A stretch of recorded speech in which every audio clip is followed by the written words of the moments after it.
This is the World Vision Report. I'm Peggy Waymeyer. The 1990s was a decade of quiet growth for many small towns in the South.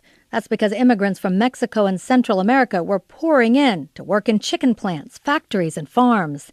The influx was changing the face of the South. Journalist Paul Cuadros has written about this Latino migration. He focused his research on Siler City, North Carolina.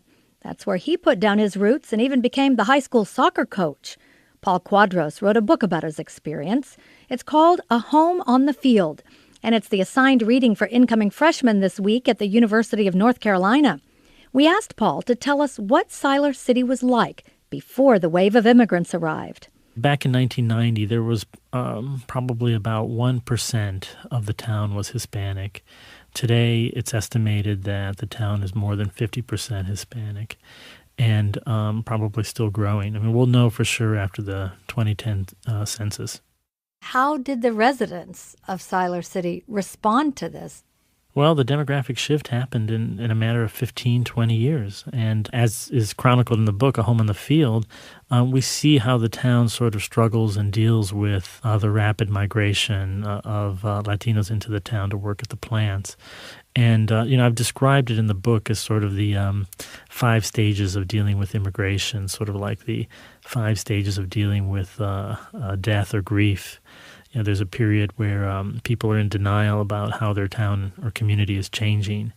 And there's even bargaining where people will say things like, well, once the economy goes down, they'll move on to somewhere else.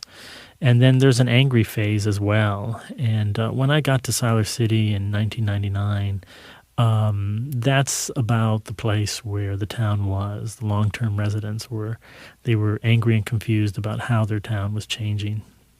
Paul, this story is pretty personal for you. Can you tell us how your own history has helped you identify with some of these Latino immigrants, especially the kids? Yeah, my parents were originally from Peru.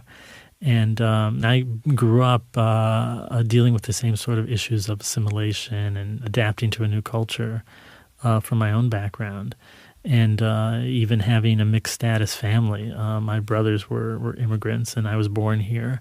And that's the case in many of these families. So I know what they're going through. I know how hard it is to adapt to a new culture and a new language.